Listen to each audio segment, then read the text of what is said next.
बच्चों, पिछले हफ्ते हमारे स्वाध्याय में तुम लोग को एक बड़े काम की चीज़ मिली और काम की चीज़ ये है कि सफलता के कुछ वसूल हैं, कुछ नियम हैं।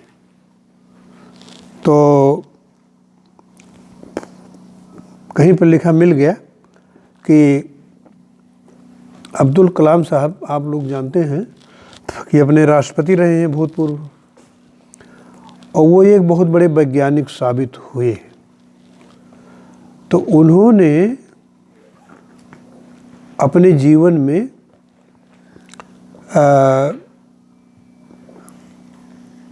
जो कुछ उन्होंने किया, ये उनके मन में यही था कि ये सब भगवान हमसे करवा रहे हैं। तो बाद में चल के उन पर किताबें आई और एक किताब है उनकी विंग्स ऑफ फायर, और वो हिंदी में उसका है अग्नि की उड़ान। उसमें एक तरीके से उनका जीवन यात्रा का वर्णन है, जो मतलब उपलब्धियों से संबंधित है, प्लस जो मैं बता रहा हूँ ये भावना कि भगवान हमको हमारी काम करने में मदद कर रहा है। तो उन्होंने 4 उसूल बताए हैं। पहला बताया है कि एक लक्ष्य होना चाहिए। अभी आप बहुत छोटे हैं, जो छोटे बच्चे हैं, जो 9वीं 10वीं में हैं, वो देखते होंगे कि अपने पड़ोस में कि ये बड़े अच्छे हैं, इनका बड़ा मज़ा है, देखो ऐसे है, वो प्रिंसिपल हैं, ये तो इंजीनियर हैं, वो डॉक्टर साहब कितना पैसा कमाते हैं। ये सब देख करके आपके मन में आता होगा मैं भी ये बनूं। ठीक है, वो बुरा नहीं है आपके स्तर पर। लेकिन अगर माँ बाप उनको देख के चाहते हैं कि आपको हम डॉक्टर बना दें, इंजीनियर, क्योंकि पैसा कमाओगे, वो हमारे ख्याल से ठीक नहीं है।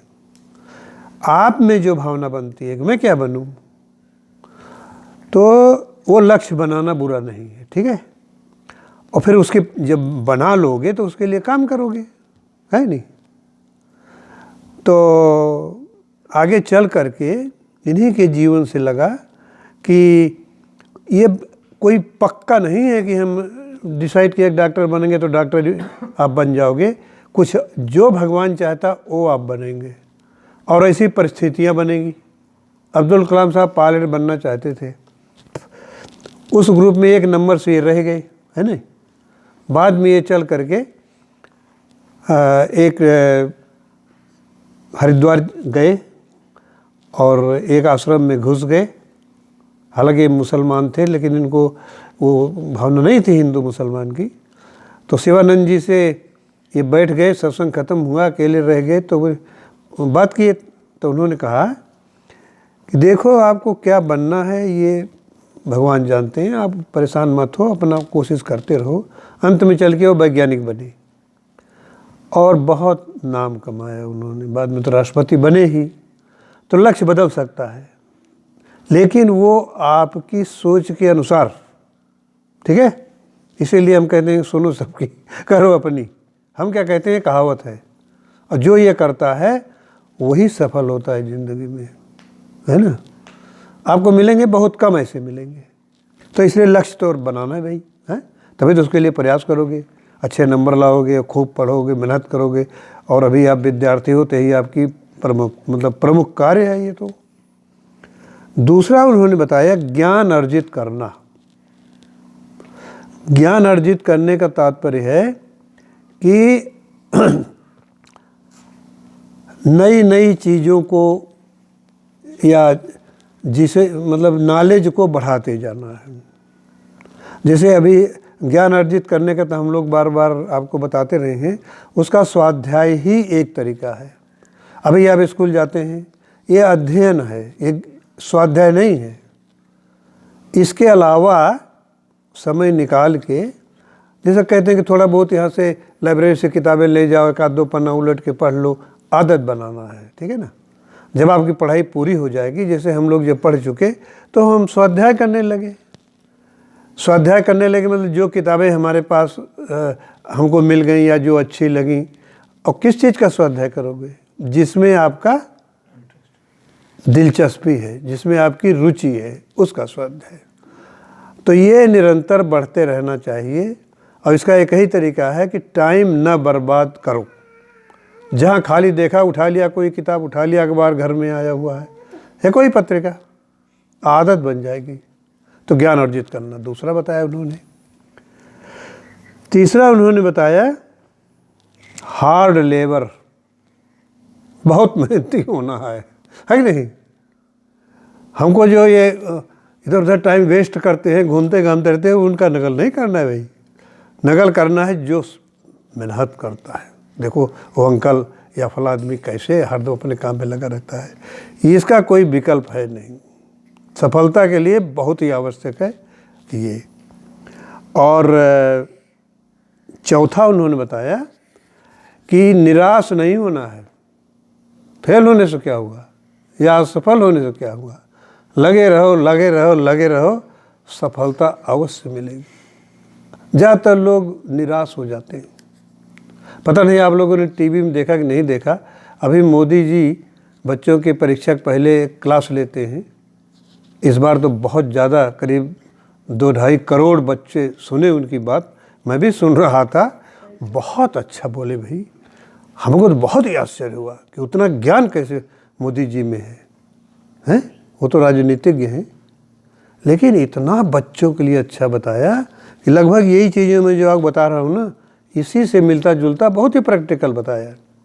एक उदाहरण हमको बड़ा अच्छा लगा, जैसे दिव्यांग हैं जो लूले लंगड़े और अंधे ये सब, तो उनका एक दौड़ हो रहा था, दौड़ कंपटीशन था। वो बेचारे जिस भी स्थिति में हैं दौड़े, तो दौड़ रहा था, एक बच्चा उसमें गिर गया।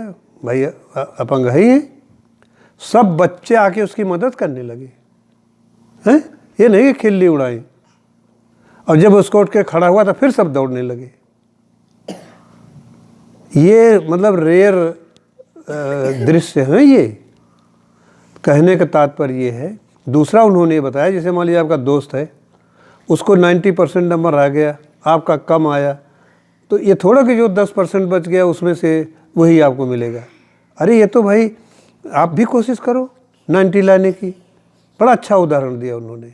क्या उदाहरण दिया कि एक लड़का टॉप किया और दूसरा वाला जो है वो क्या कहते हैं कि कम नंबर आया या सफल रहा, तो उस जो टॉपर है वो मिठाई उठाई नहीं बांटा कि हमारा दोस्त देखो ये उसका कम नंबर आया, बेचारा असफल रहा, खुशी नहीं मनाया उसने। ये दोस्ती है। और दूसरा उदाहरण कि क्या कहते हैं कि जो टॉप किया और जो कम पाया वो लेकर गया मिठाई खिलाने, नहीं कि वो कहेंगे लाओ हमको, चलो मिठाई खाओ, हम टॉप किए हुए हैं। ये छोटी छोटी बातें हैं, आप इंटरव्यू में मतलब टेलीविज़न में देखेंगे, लेकिन इसमें बहुत संदेश गया हुआ है। तो 4 बातें आपको याद रखना है। नंबर 1, कुछ न कुछ लक्ष्य जो बने, आज बने कल बदल जाएगा, कोई बात नहीं, लेकिन बने तो। दूसरा, ज्ञान बढ़ाने के लिए स्वाध्याय का आदत डालो भाई। और सख्त मेहनत, है ना। बहुत उदाहरण है भाई जीवन में। हम गए थे एक बार, कोई लड़का देखा साधने के लिए वहाँ झा हॉस्टल में, इलाहाबाद यूनिवर्सिटी में। अरे वहाँ हमने देखा कि जैसे लगे ही नहीं कि इसमें कोई रहता भी है, सोना बिल्कुल। और जो दरवाज़ा खटखटाया तो 4-5 बच्चे उसमें मिले, वो तैयारी कर रहे थे, पढ़ रहे थे। IAS PCS के इम्तिहान जो देते हैं ना, ये है हार्ड लेबर, है ना। और निराश नहीं होना है। ये 4 बातें याद रखना। और हम देख रहे हैं कि आप लोग यार समझ ही नहीं रहे हो। ये देखो, ये तो अपनी कॉपी ले आए हैं, इन बातों को इन्होंने लिख लिया, आप भूल जाओगे, हैं, भूल जाओगे इसको जो मैं बता रहा हूँ। लिख लोगे, कभी उल्टोगे तो फिर याद आ जाएगा, फिर याद आ जाएगा, तब वो जाके आप में डेवलप होगा, वो आदत तब आपकी बनेगी। हमको जब हम यहाँ से गए दिल्ली ट्रांसफ़र होकर के शिलांग से, तो हमारा कमरा एक बहुत बड़े प्रोफेसर के बगल में मिल गया। तो नेशनल प्रोफेसर थे वो, तो हम भी लोग उस कमी मिलते थे, तो वो तो खैर थे ही कम मिलने वालों में।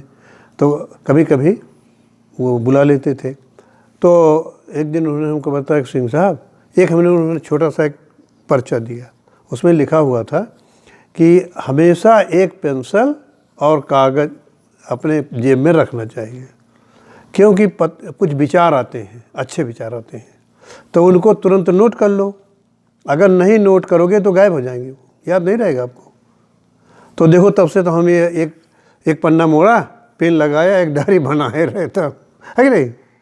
ऐसी ऐसी आदतें हम, मालूम है कि सब लोग इसको नहीं अडॉप्ट करेंगे, लेकिन किसी को अच्छा लग गया वो कर मिलेगा, ठीक है। दूसरी भाई, आप लोगों को मतलब ये फोर्स नहीं कर रहा हूँ, अगर किसी के मन में सेवा भावना के दृष्टिकोण से इस पुस्तकालय की व्यवस्था करने की बात मन में बने, एक तो है कि ये बुला लेंगे आओ पुस्तकालय ठीक करेंगे, वो नहीं है। अगर किसी में बाई में ये रुचि बन जाए तो आकर के इसको यार व्यवस्थित करना है। यही नहीं पता किस सब्जेक्ट की कितनी किताबें हैं, तो एक आध घंटा हफ्ते में, महीने में, 15 दिन में कि चलो लाइब्रेरी में क्या करना है अंकल बताइए क्या करना है, तो बताएंगे क्या करना है। तो धीरे धीरे इन किताबों को सूचीबद्ध किया जाए क्या क्या है। एक तो आपको पता चल जाएगा, कोई बच्चा आएगा मांगेगा तो उसको आप बताएंगे हाँ ये है फलाना ले लो। अभी हमको ये किताब मुझे यार लेनी है, हमें उम्मीद है कि नहीं पाऊँगा, मैं उसको ढूंढूंगा, लेकिन नॉट नेसेसरी कि हमको मिल जाए। तो किसी की रुचि बने, ऐसा कुछ नहीं, ये बनने की बात है, ये सब नहीं कर सकते जिनमें ये भावना आ जाए, ठीक है। ऑल द बेस्ट, खूब पढ़ो, चारों बातों को याद रखना, और जो अपनी कॉपी नहीं लाए हैं कापी बना लें यहाँ के लिए, आध्यात्मिक जागृति के लिए, और आज जाके चारों बातें नोट कर लेना, आपको याद रहेगा। बच्चे हो ना, हम भूल जाते हैं लेकिन आप नहीं भूलोगे, ठीक है। खुश रहो, खूब पढ़ो और देश के अच्छे नागरिक बनाओ, जो इनका ये पर्पज़ है इस सेंटर का, अच्छे नागरिक बनाएं आप देश के। Good luck.